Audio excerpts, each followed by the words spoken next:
My name is Jamie Battle. I'm 27 years old, and I'm a sergeant in the United States Army. I've learned to handle pain in some of the harshest places on Earth, but nothing ever compared to the concrete floor beneath the 14 steps of my family's basement. The fire from 4 broken ribs was nothing next to the ice in my father's eyes, Senator Arthur Battle, as he looked down at me. She says she slipped, my sister Renee lied with perfect composure, just moments after she'd snarled, "You're just a pathetic little soldier," and shoved me. My father didn't ask if I was okay. He gave an order. "Confirm her statement, Sergeant."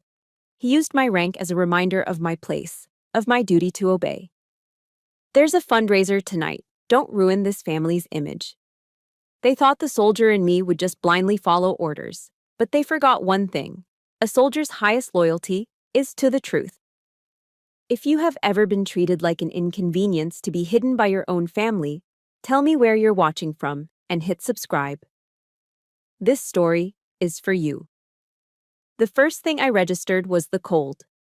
It was a damp, deep cold that seeped through the fabric of my uniform, right into my bones. The air smelled of mildew and earth, the signature scent of the McLean, Virginia basement I'd tried to avoid my whole life. A sharp, grinding pain flared in my left side as I tried to draw a breath. It felt like a shard of glass was twisting in my ribs. Then, the memory hit me. Not like a wave, but like a fist. It had started over something so small, so insignificant. My Army sharpshooter qualification badge. I'd left my uniform jacket on a chair upstairs, and when I came down to the basement to find an old photo album, I found Renee holding it. She wasn't looking at it with pride, or even curiosity. She was holding it between her thumb and forefinger as if it were a dead insect. "Look at this," she'd said, her voice dripping with the casual condescension she had perfected over the years. "The little soldier's toy. Do you really think this cheap piece of metal makes you a hero, Jamie? I just wanted it back. It wasn't a toy. It was a symbol of months of discipline, of learning to control my breathing, my focus, my very heartbeat under pressure. It was mine." "Give it back, Renee," I said, my voice low. She dangled it in front of me. "In the real world, my world, here on Capitol Hill, this means nothing. I have the power here. I'm the one who matters." That's when I reached for it. My fingers brushed against hers, and she recoiled as if burned. "Don't you touch me!" she shrieked, her face contorting with a rage that was terrifyingly familiar. And then she shoved me. It wasn't a little push. It was a full-body, two-handed assault, fueled by years of resentment. It was a brutal declaration of her place in this family, and mine. My foot caught on the top step, and for a terrifying second, I was airborne. Then came the series of sickening thuds as my body tumbled down the wooden stairs, ending with a final, definitive crack as I hit the concrete floor. Now, lying there, I heard footsteps on the stairs, but they stopped at the top. I craned my neck, the pain screaming through me, and saw him. My father, Senator Arthur Battle. He stood there, silhouetted against the light from the hallway, his posture ramrod straight, his face an unreadable mask of political stone. He looked not like a father, but like a judge about to pass sentence. He didn't come down. He didn't ask what happened. He just looked from my crumpled form to Renee, who was already composing her lie. "She slipped, Dad. She's so clumsy sometimes." My father's gaze shifted back to me, cold and assessing. "No hospital," he declared. The words, so devoid of concern, unlocked a memory I had buried deep. I was 16. Renee, furious that I had accidentally broken the strings on her tennis racket, had thrown her championship trophy at me. It caught me just above the eye. Blood streamed down my face. My father hadn't taken me to the ER. He sat me down at the polished mahogany kitchen table, cleaned the wound with antiseptic that stung like fire, and sealed it with 2 clumsy butterfly bandages. As he worked, he'd lectured me. "You need to learn not to provoke your sister," he'd said, his voice tight with irritation. "Don't you dare tell anyone about this." Later that night, my mother, Elizabeth, brought a bowl of chicken noodle soup to my room. She sat on the edge of my bed, avoiding my gaze. "Your sister is under a lot of pressure with her college applications, honey," she'd whispered. "Just be the bigger person, Jamie. for the family. My sacrifice was always taken for granted. My pain was always an acceptable cost for their peace. A ragged gasp escaped my lips, a mix of pain and fury. I need a hospital. I managed to force out between clenched teeth. A military hospital. That's what made him move. He descended the stairs, not with the urgency of a worried parent, but with the slow, deliberate menace of a predator. He crouched down, his face just inches from mine. His voice was a low hiss, like steam from a cracked pipe. Do not challenge me, Jamie. You know what I can do. One phone call from my office to the Pentagon, and your service record gets a permanent note about psychological instability. You'll spend the rest of your career filing paperwork at some forgotten base in Alaska. Your career, Sergeant, will be over. The message was brutally clear. His image, Renee's future, they were paramount. My entire life, everything I had worked for was just a chess piece he was willing to sacrifice without a second thought. And Renee? She was standing just behind him, her arms crossed, a smug, victorious look on her face. But something in his threat backfired. Amidst the searing pain, a cold, sharp clarity washed over me. This wasn't about a broken trophy or a fall down the stairs anymore. This was a battle for my life, for my truth. With a grunt of effort, I reached into my pocket and pulled out my phone.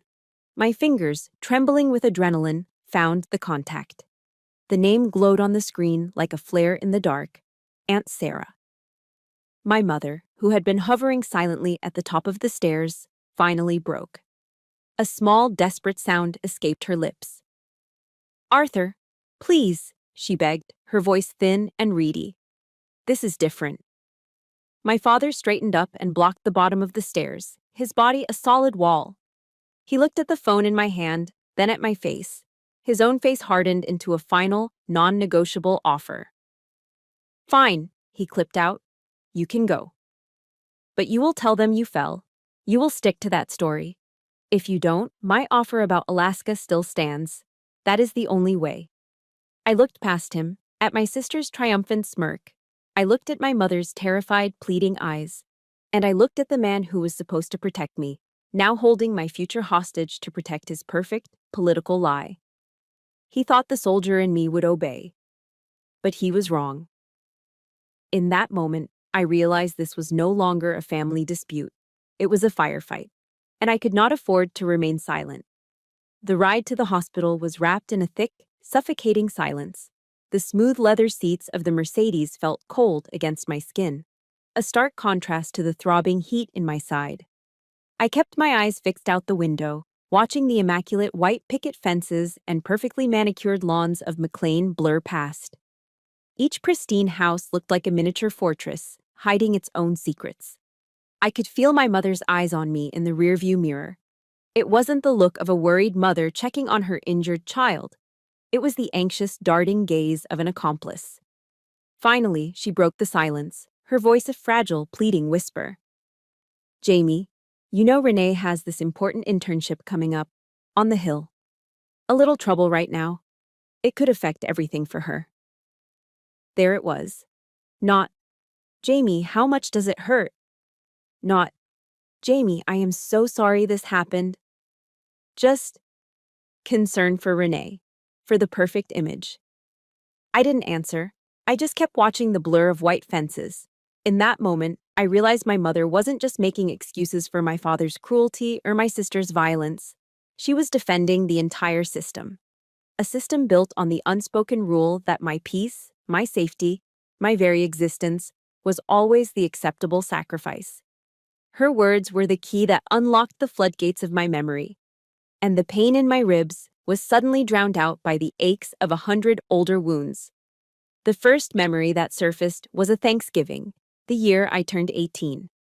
I had spent the entire day in the kitchen, carefully following my grandmother's handwritten recipe for roast turkey with a cranberry and pecan stuffing. The whole house smelled of sage and roasting butter.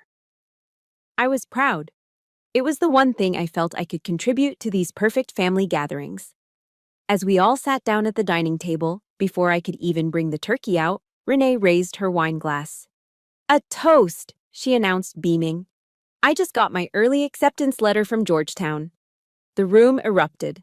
My father, Arthur, stood up, his chest puffed with pride. To my brilliant firstborn, he boomed, raising his own glass, continuing the Battle family legacy. The rest of the dinner became the Renee show. Her plans, her future, her inevitable success in Washington. I slipped back into the kitchen and brought out the turkey, golden brown and perfect on my grandmother's platter. I set it in the center of the table. Renee glanced at it and wrinkled her nose. "Oh, none for me," she said with a dismissive wave of her hand. "I have to watch my figure." No one else touched it either. They were too busy carving up Renee's future. Later that night, long after everyone had gone to bed, I found myself alone in the silent kitchen. I pulled the cold platter from the fridge, carved off a slice of turkey, and ate it standing over the sink. It tasted like loneliness, and it was in that cold, quiet kitchen that I decided I needed to find a different family. One that might actually be hungry for what I had to offer. The thought of finding my own way brought another, sharper memory to the surface. My high school graduation. I was valedictorian. I had spent weeks practicing my speech, a speech about finding your own path. I had hand-delivered the invitations to my family, my heart pounding with a foolish, stubborn hope. But when I stepped up to the podium and looked out at the crowd, the row of seats I had reserved for them was empty. Just 4 vacant chairs staring back at me. I found out later, through a casual remark my mother made, that they had flown to New York City for the weekend. There was an art auction at Christie's that Renee had desperately wanted to attend. An art auction. I spent that night sitting on my bedroom floor, the valedictorian plaque heavy in my lap, feeling nothing but a profound emptiness. My greatest achievement, the culmination of years of hard work, hadn't really happened. Because in my family, if they didn't see it, it didn't exist. My own attempt to create a life outside of their shadow was met with the same dismissive indifference. I remembered the day my acceptance letter to the U.S. Army arrived. I held the official envelope in my hands, a ticket to a world of discipline, honor, and purpose. Everything our house lacked. I ran downstairs, bursting with the news, but the living room was already a flurry of activity. Caterers were setting up, and balloons bobbed against the ceiling. It was a surprise party. For Renee, she had just landed a summer internship in a senator's office. When I finally managed to get my father's attention and showed him my letter, he glanced at it for less than a second. "That's nice, Jamie," he said, before turning to direct a waiter. "At least the Army will teach you some discipline." The words were a casual gut punch, dismissing my choice as a remedial course for a problem child, not a calling. The Mercedes slowed, turning onto the wide, orderly streets of Fort Belvoir. Seeing the uniformed guards at the gate triggered one last, painful memory. The day I graduated from basic training. It was one of the proudest days of my life. I stood taller, felt stronger than ever before. But as I scanned the crowd of cheering families, my own was nowhere to be found. Only Aunt Sarah was there, her proud smile a lone beacon in the crowd. My parents had called that morning with a vague excuse about a last-minute work emergency. 2 days later, I saw the pictures on Renee's Instagram. The whole family, smiling on a sailboat in Martha's Vineyard. The caption read, "A much-needed weekend getaway to help me de-stress before finals." The car finally rolled to a stop in front of the imposing entrance of Walter Reed National Military Medical Center. I took a deep, careful breath, the pain in my ribs a sharp reminder of the present. This was it. I was out of their world and on my own turf now. This was a place built on codes of conduct and articles of justice. A place where loyalty was earned, not demanded. A place where the truth, no matter how ugly, was supposed to matter. The battle for my family's approval was over. I had lost that war years ago. The real battle, the one for my own damn self, was just beginning. Inside the sterile white walls of the Walter Reed examination room, the world slowed down. The chaotic, emotional whirlwind of my family's home felt a million miles away. Here, there was only order, procedure, and the quiet hum of medical equipment. My focus narrowed. I was no longer just a daughter in pain. I was a soldier, a patient, a set of facts waiting to be documented. The doctor who came in was Captain Eva Rostova. She was a woman who seemed to be carved from granite, with sharp, intelligent eyes and an Eastern European accent that clipped her words with precision. She moved with an economy of motion that I recognized instantly, the mark of a fellow officer. She introduced herself, her handshake firm, and began her examination. Her touch was gentle but methodical, her questions direct. "So, Sergeant Battle," she began, reviewing the initial intake form on her tablet. "It says here you fell down a flight of stairs." "Yes, ma'am," I replied, the lie tasting like ash in my mouth. She didn't respond. Instead, she gently probed the discolored, swollen area on my left side. I winced, sucking in a sharp breath.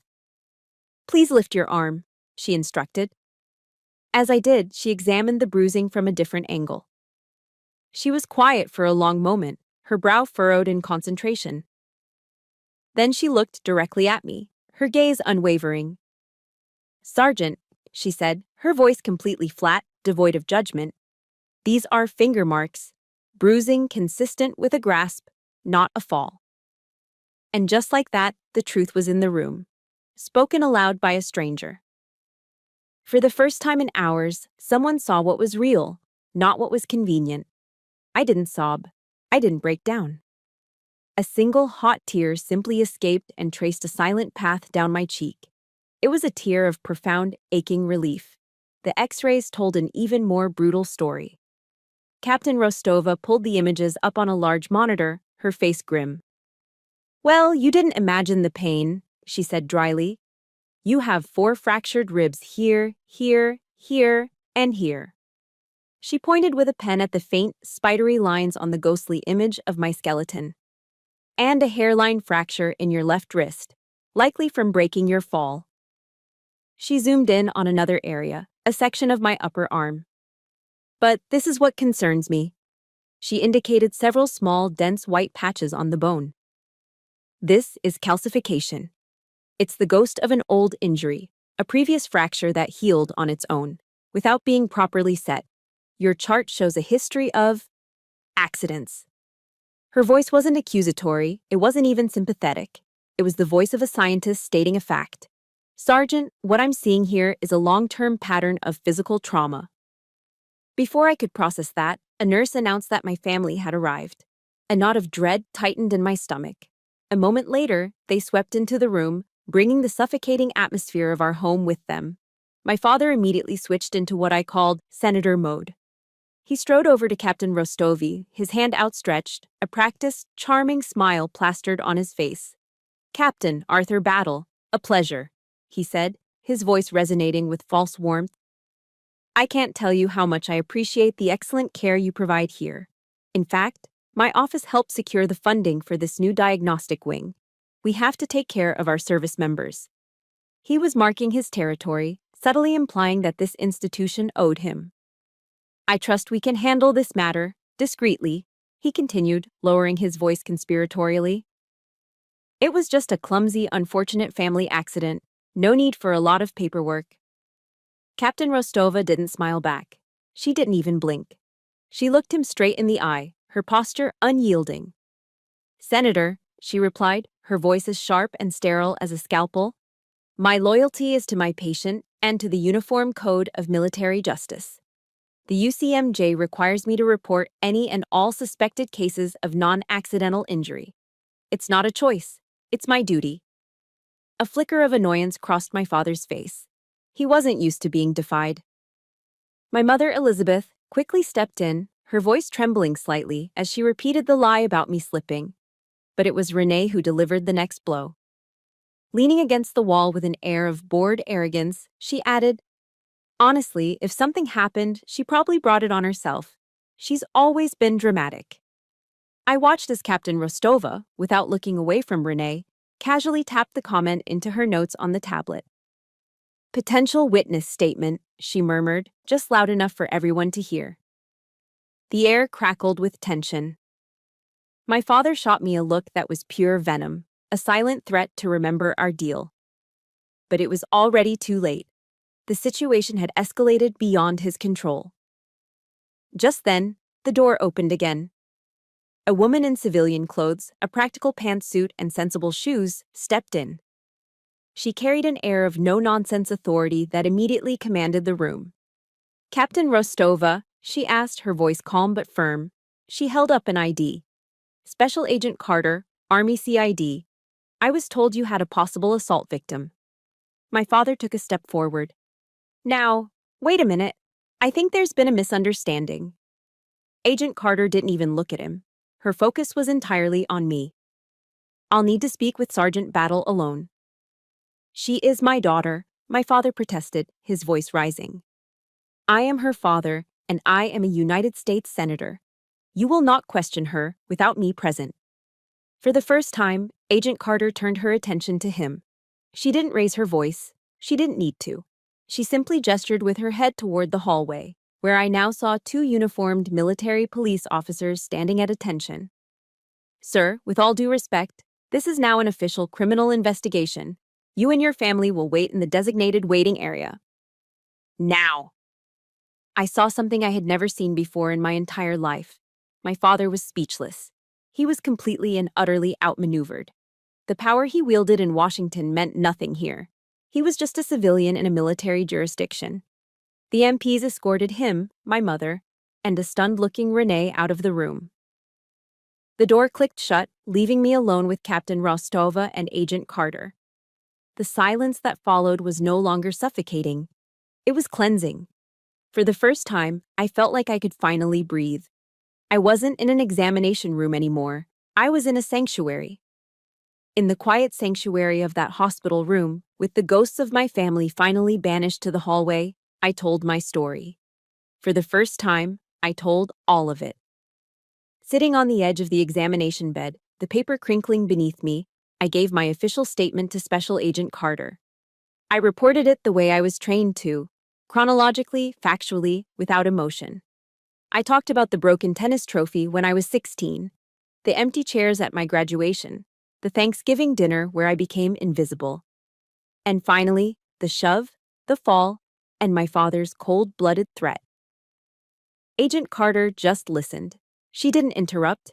She didn't offer pitying glances or comforting phrases. She simply took notes on a standard issue notepad, her pen scratching methodically in the silence. She treated me not like a fragile victim, but like a credible witness, like a soldier. Her respect was a balm on a wound I didn't even know was still bleeding. When I finally finished, the room was heavy with the weight of years of unspoken truth. Agent Carter clicked her pen shut and looked me square in the eye. "Sergeant Battle," she said, her voice steady and sure, "thank you for your statement. Thank you for trusting us with this." She paused, and her professional demeanor softened just a fraction. "I was a soldier once too, an MP. You learn pretty quickly that our most important duty is to have our brothers or sisters back. We protect our own, no matter where the battle is." She stood up, her face firming with resolve again.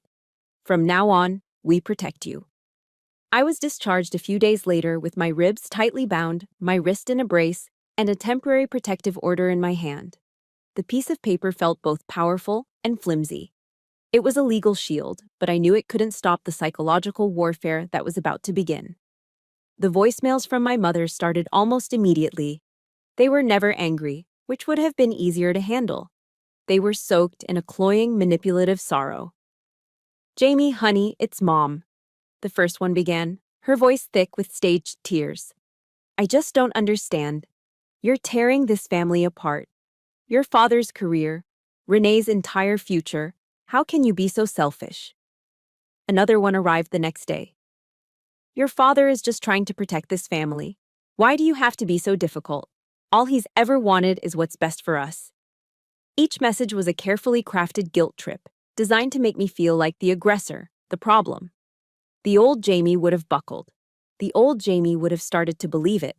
But this time was different. I applied my training. I treated each voicemail not as a personal attack, but as an enemy communication to be logged and archived. I created a new folder on my phone. Evidence. I saved every message. I documented the time and date of every call that violated the protective order. My pain was being converted into data, My fear was being converted into a strategy. The war, however, was also being fought on a different front. Back at the barracks, the atmosphere had chilled. My father's influence was a subtle poison, seeping into my professional life. Whispers started to circulate, quiet, vague rumors about my mental instability. I'd walk into the mess hall and conversations would stop. Soldiers who used to joke with me now just gave me a tight, awkward nod and kept walking. The isolation was a heavy cloak, and I could feel myself starting to suffocate under its weight. One afternoon, after a particularly grueling day of physical therapy followed by condescending questions from my unit's CO, I felt close to my breaking point. I dragged myself to my locker, the metallic clang of the door echoing the hollowness I felt inside. But then I saw it. Tucked next to my boots was a chocolate chip Cliff Bar and an ice-cold bottle of blue Gatorade.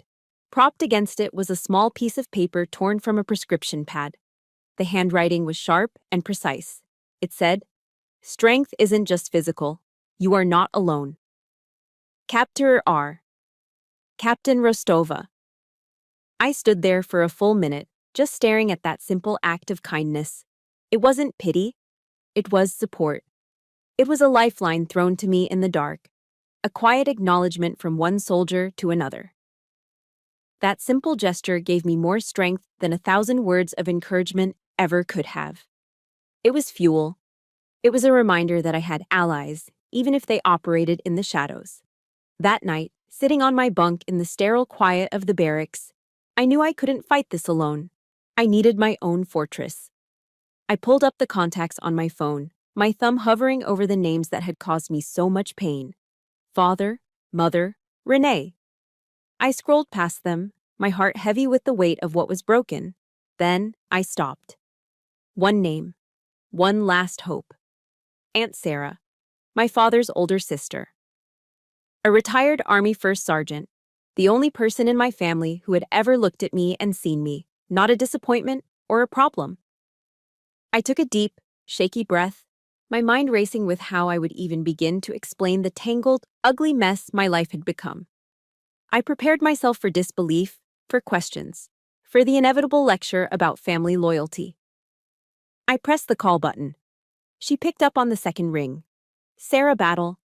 Her voice was exactly as I remembered it, strong, no nonsense, like gravel and coffee. "Aunt Sarah," I started, my voice smaller than I wanted it to be. "It's Jamie. Something's happened."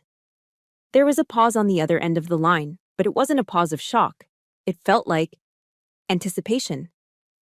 Then her voice came back, clear and steady, cutting through all my fear and uncertainty.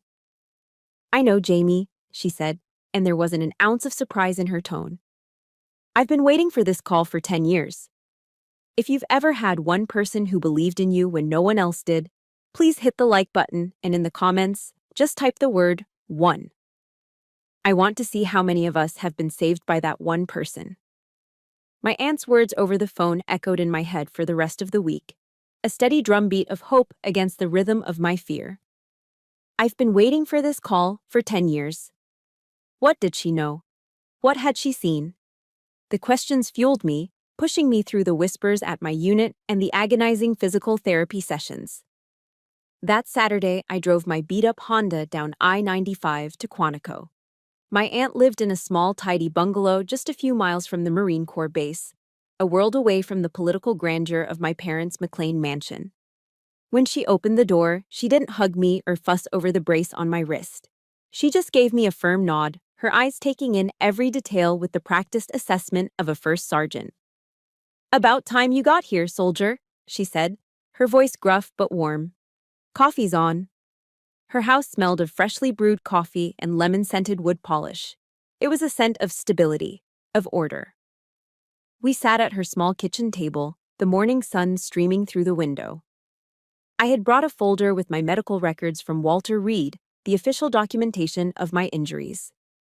"All right," she said, after pouring me a mug of black coffee. "Tell me what he threatened you with." I hesitated, the shame of my father's power play still fresh. He said he'd have a note put in my record. Psychological instability. Said he'd get me reassigned to a desk in Alaska. Aunt Sarah let out a short, sharp laugh. It was a sound devoid of humor. "Let my brother try," she said, her voice turning to steel. "I've been keeping my own records on your accidents for years, Jamie. He has no idea what I have." Those words hit me like a physical shockwave, blowing away the fog of isolation that had surrounded me for as long as I could remember.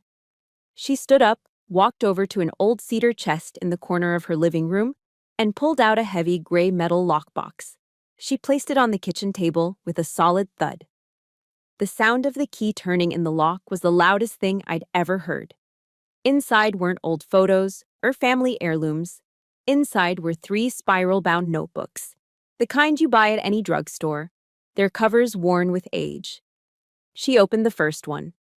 Her handwriting was neat, precise, and disciplined. A soldier's script. She slid it across the table to me.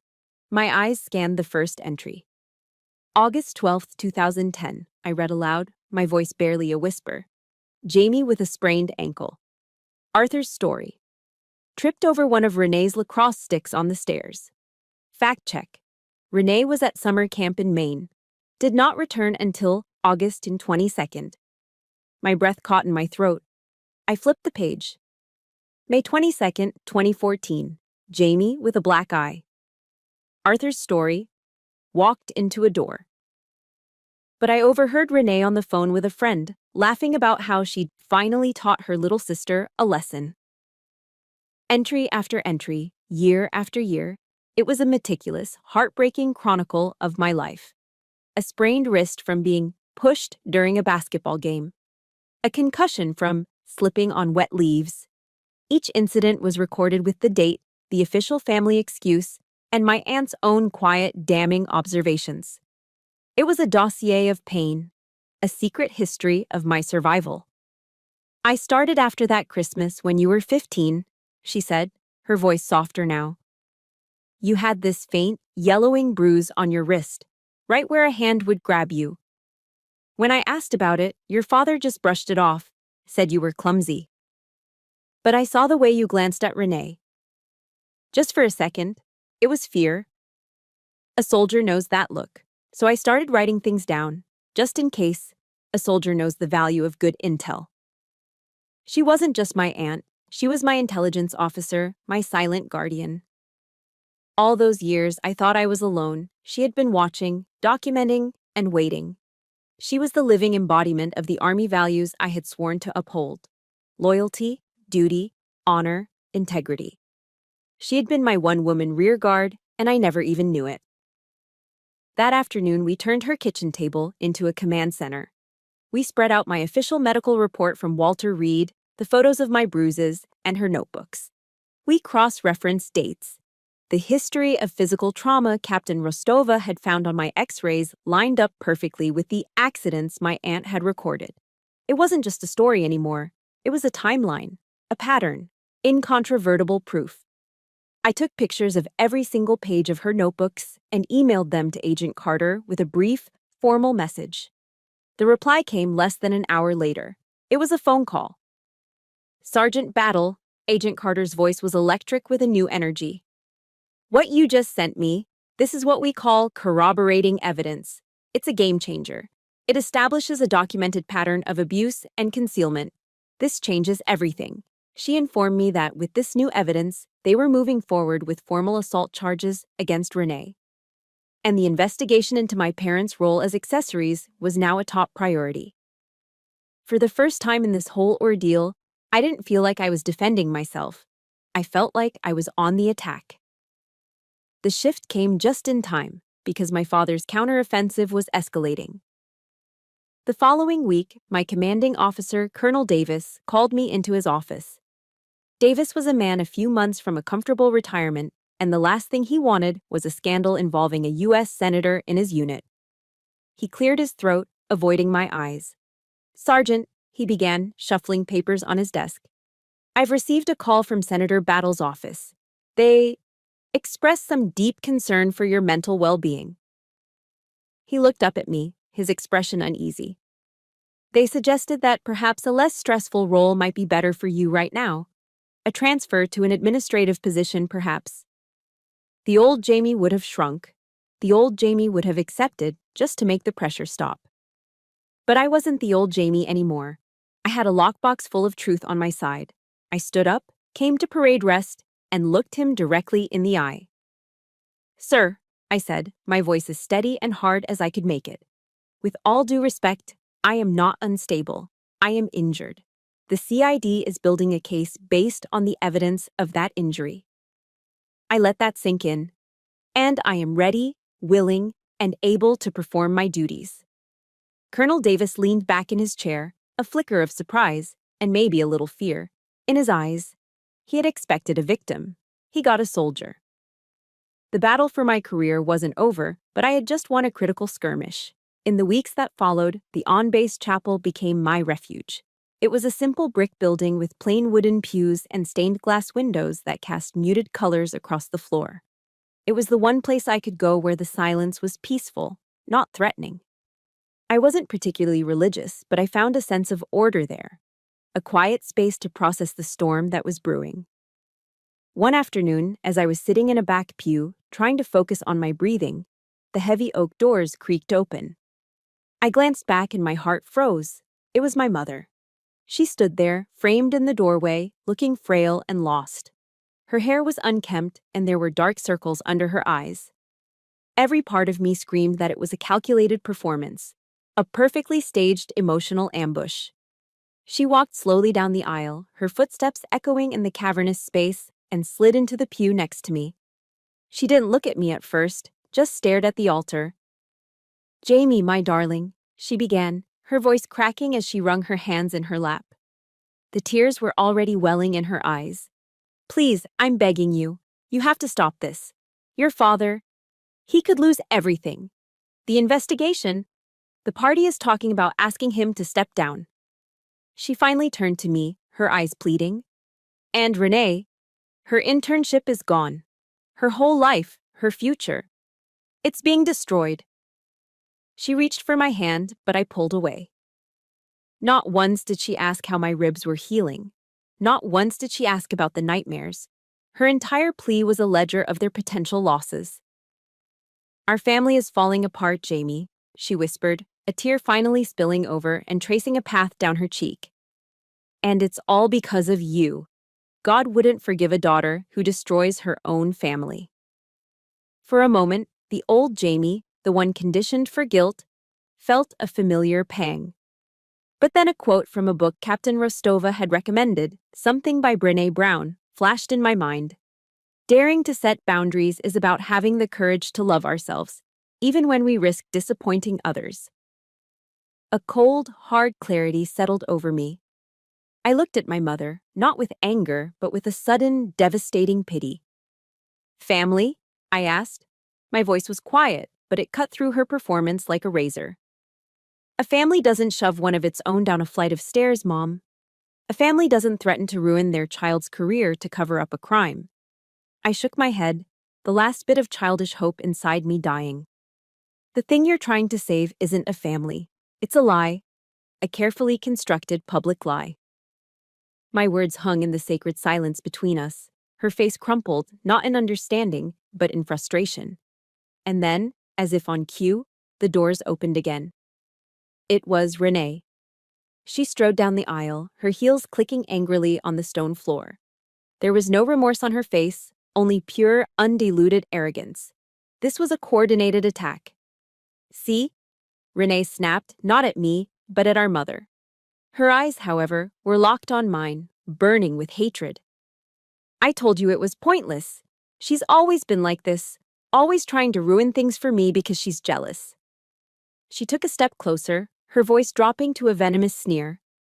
"You're pathetic. You run off to play soldier because you can't handle the real world.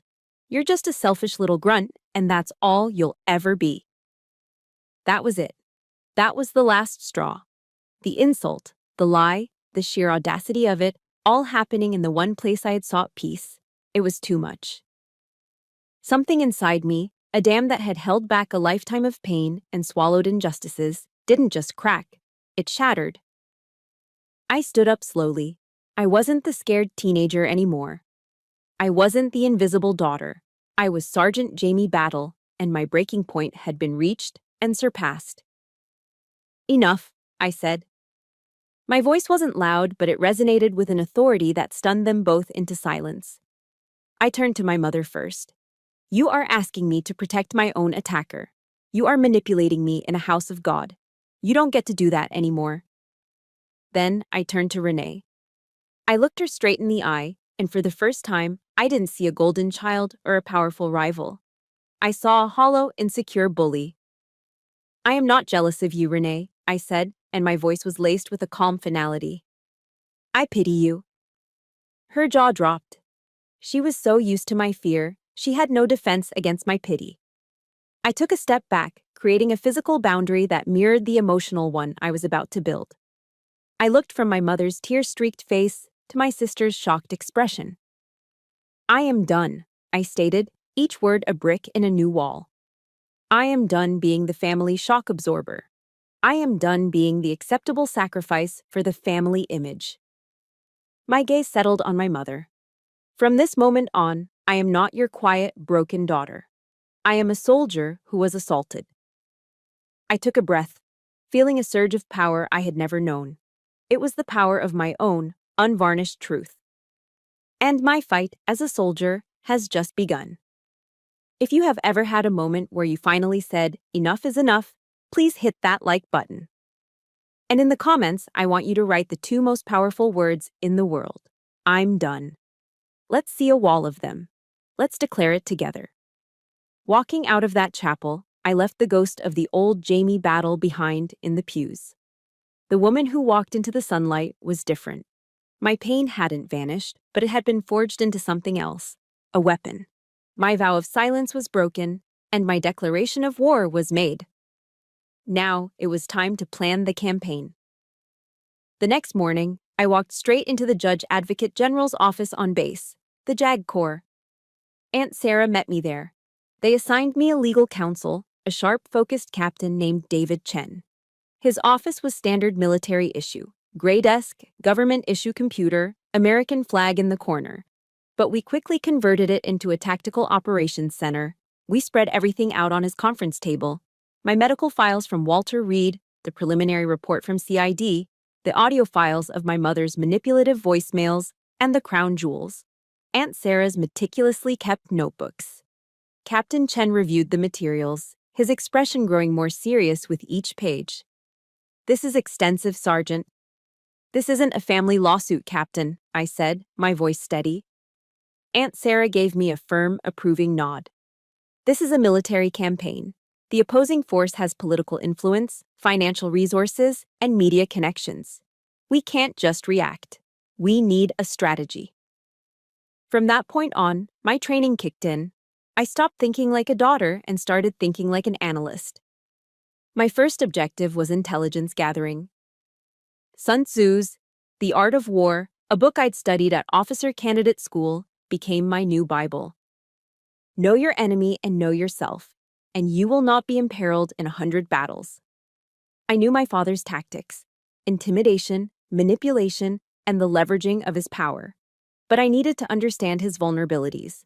I spent hours online, creating a detailed network analysis chart.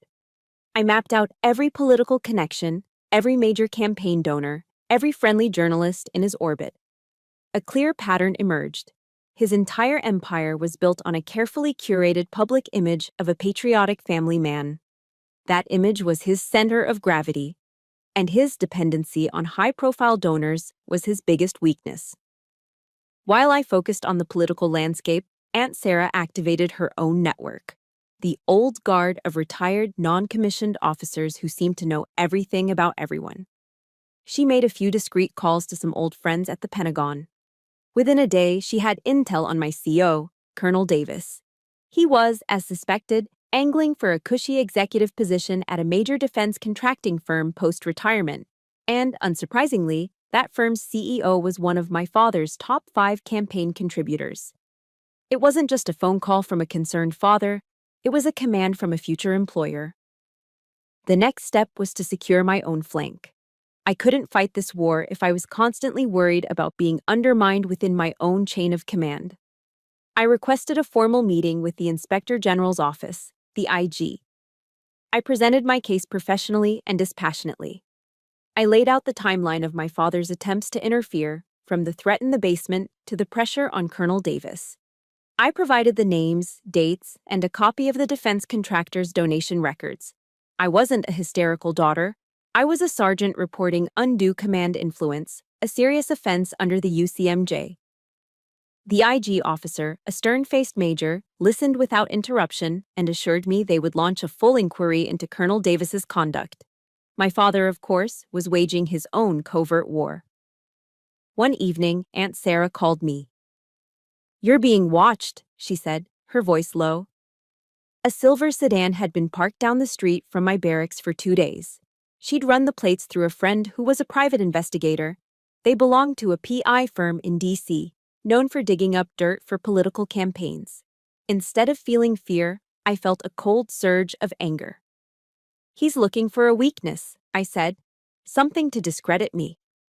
"Then we won't give him one," Aunt Sarah replied, a tactical gleam in her voice.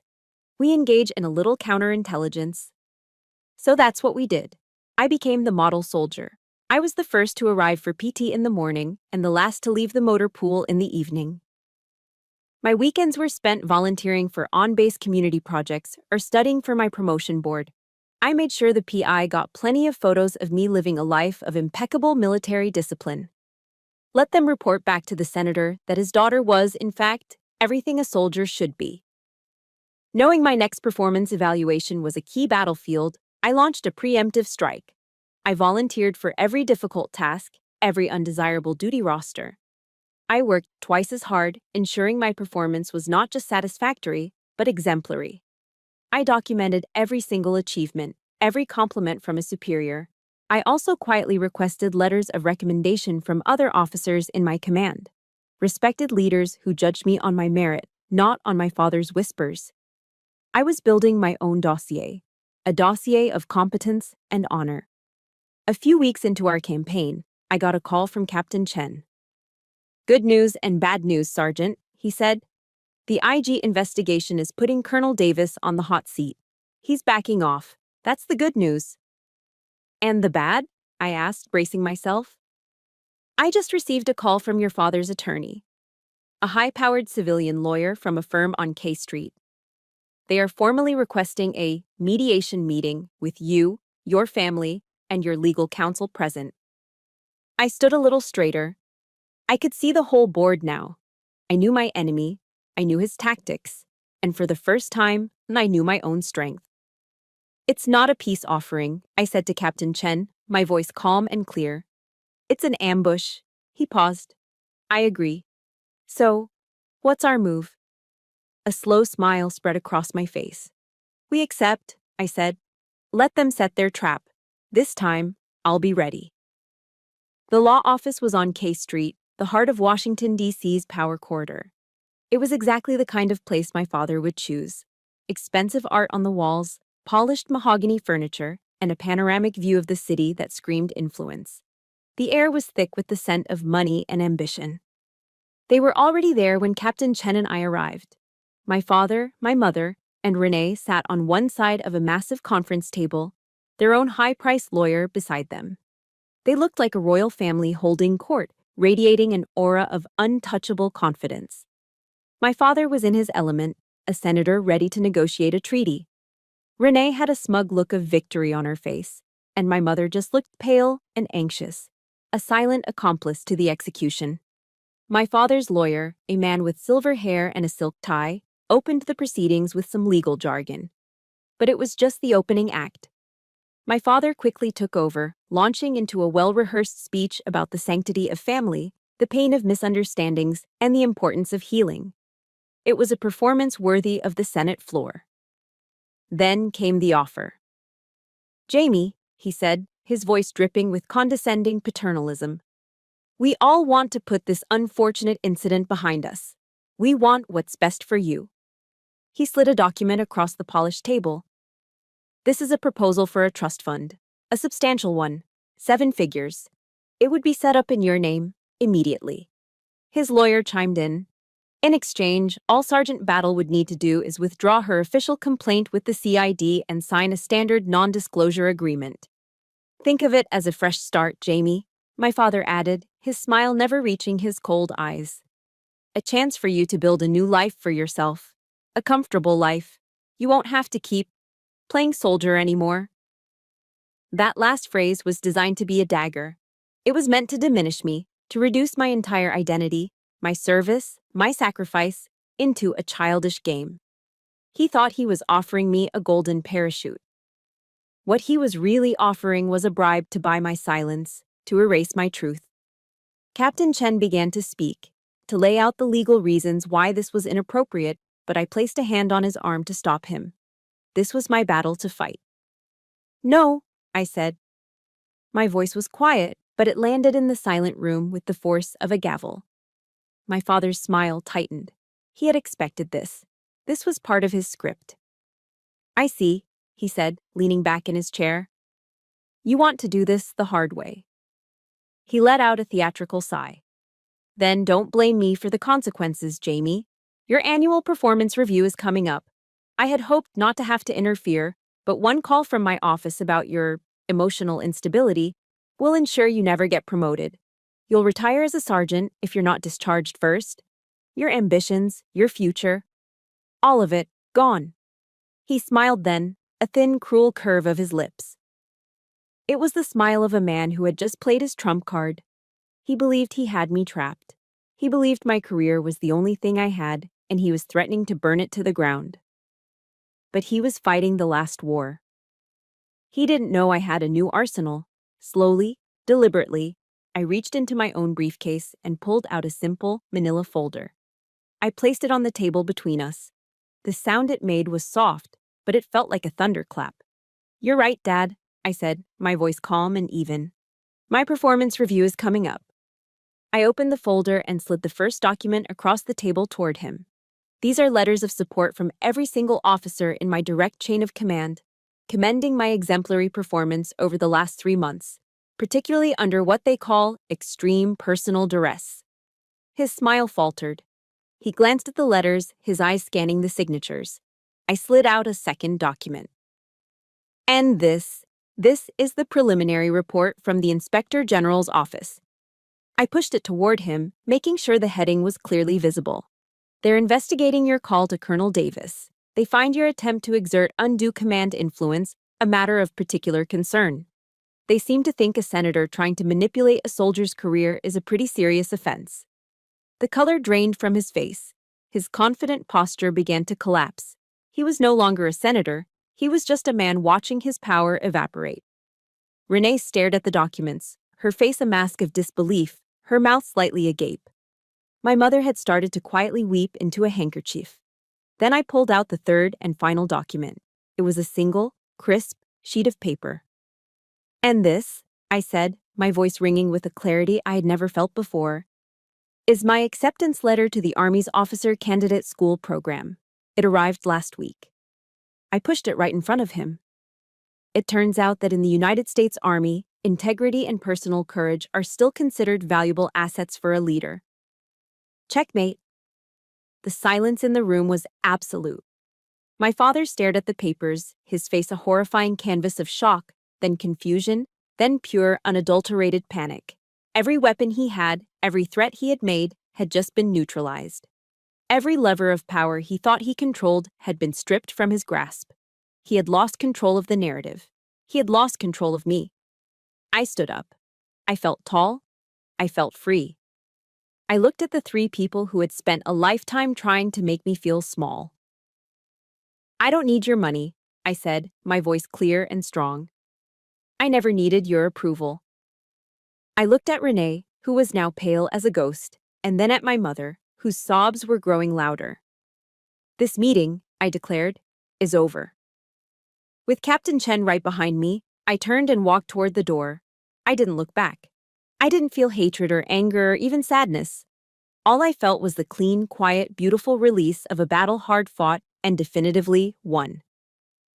The day of the court hearing, I chose my uniform carefully. Not my daily combat uniform, but my formal Army service uniform, the dress blues. I wore it not as a victim seeking sympathy, but as a soldier reporting for duty. My duty that day was to the truth. As I sat in the military courtroom, the fabric crisp and structured, I felt a sense of calm resolve. I wasn't alone. Aunt Sarah sat in the row directly behind me, her posture as straight as my own. Beside her was Captain Rostova, who had come not as my doctor, but as a quiet pillar of support. This was my chosen family, my honor guard. When my name was called, I walked to the witness stand and swore my oath. I recounted the events, from the shove down the stairs to my father's threats. I spoke clearly, concisely, sticking to the facts just as Agent Carter had instructed. My testimony was clinical. The medical reports from Walter Reed provided the cold, hard science, but it was Aunt Sarah's notebooks, entered into evidence, that painted the undeniable picture of a decade-long pattern.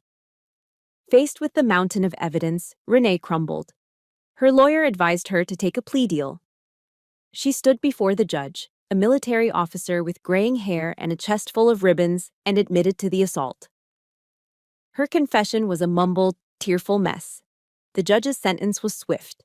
Renee was found guilty of assault, given 2 years of probation, and ordered into mandatory anger management counseling.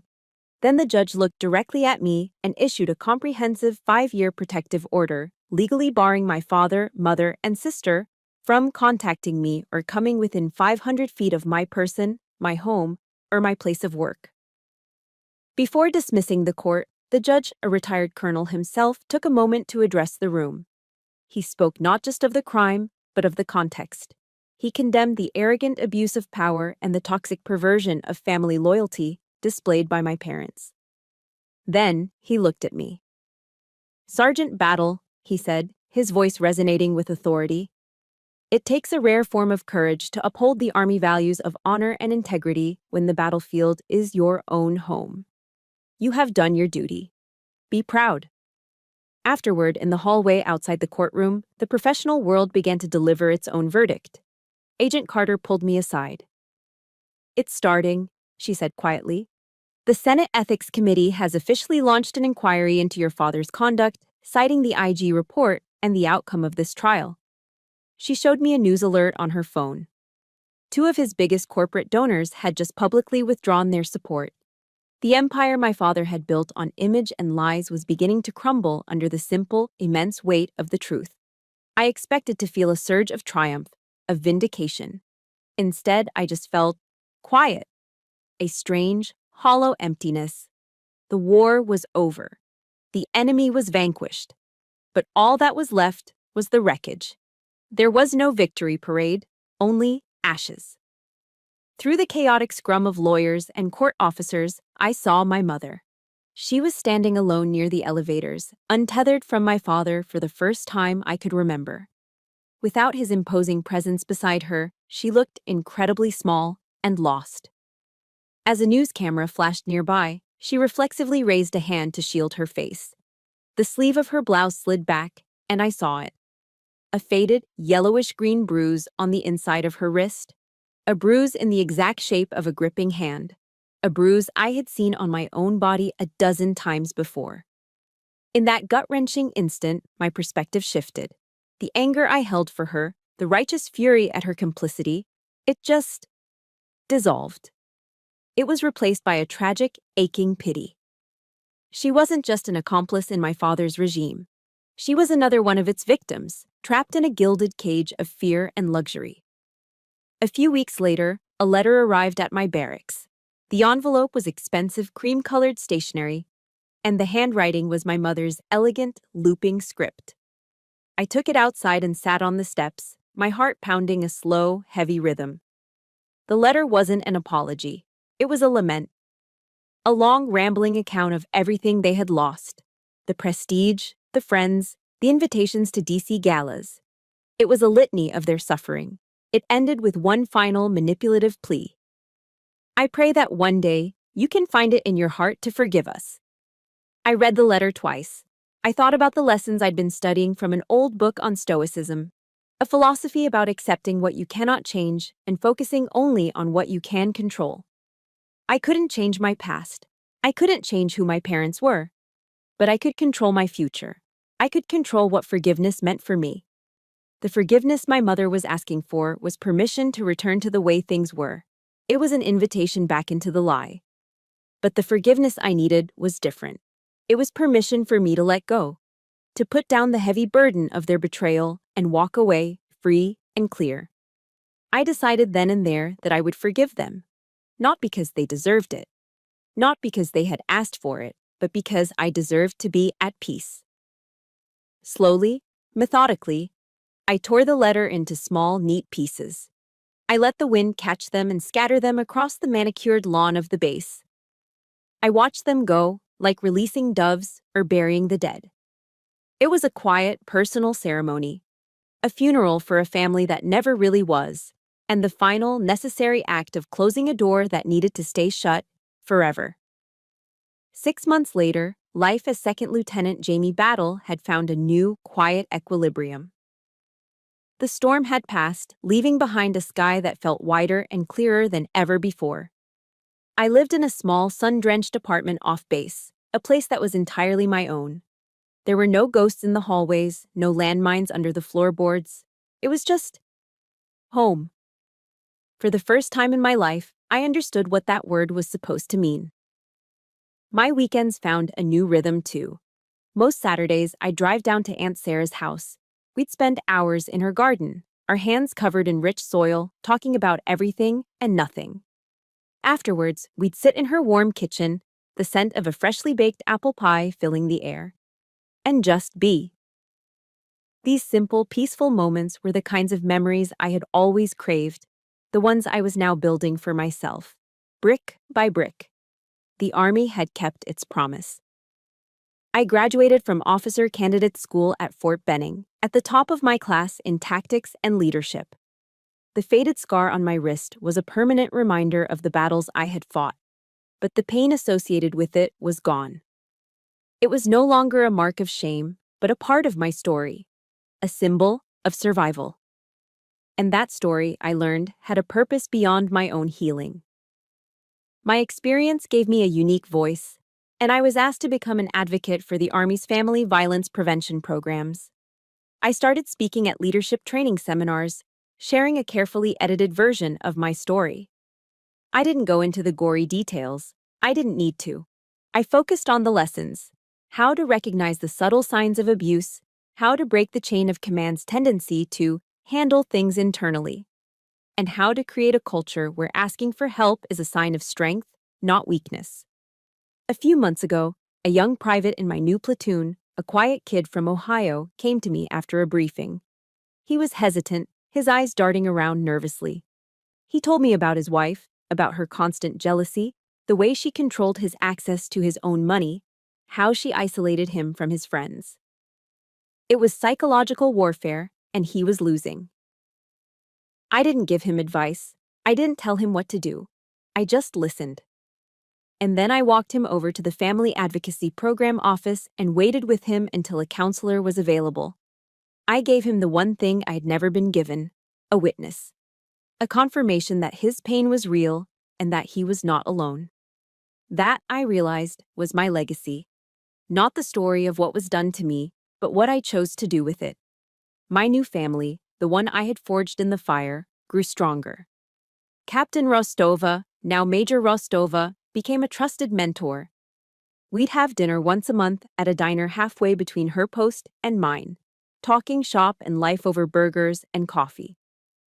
Special Agent Carter still kept in touch, sending me postcards from her assignments all over the world. A picture of the Brandenburg Gate from Germany, a view of the DMZ from Korea. Each one had a simple message on the back: "Stay strong, Lieutenant." And then there was Ethan, Sergeant Ethan Hayes. He had been a quiet presence in my old unit, one of the few who never bought into the rumors. He'd just shown up, day after day, and done his job, treating me with a steady, unwavering respect that was more comforting than any words. Now, he had become an essential part of my new life. We spent our free weekends hiking the trails of Shenandoah National Park, the Blue Ridge Mountains stretching out before us like a promise. We could spend hours in the comfortable silence that only two soldiers can truly understand, a shared language spoken without a single word. One afternoon last week, a text message appeared on my phone from an unknown number. My heart seized for a second, a phantom limb of old fear. But the message wasn't a threat. It was an update. "This is a message for Jamie Battle," it read. "I am Elizabeth's therapist. She asked me to let you know that she has left Arthur and is currently in a long-term residential treatment program. That is all. No request. No plea for contact. Just information." This past weekend, standing on a hill overlooking Quantico with Aunt Sarah, the spring breeze cool on my face, I thought about that message. I don't know if I'll ever be ready to see my mother again. I don't know if that door will ever reopen. But I realized, as I looked out at the horizon, that it didn't matter. Wherever she was, whatever she was doing, I hoped she found peace. My own peace was here. It was in the solid ground beneath my feet, in the uniform I wore with pride, and in the limitless sky ahead. The most difficult mission of my life, the mission to heal myself, was ongoing, but the battle was over. For the first time, I was free to command my own life, and my future was an open horizon waiting for orders. Before I go, I want to say thank you for listening to my story. That horizon I was looking at in the end, it wasn't just mine. It belongs to every single one of us who has had to fight for our own peace.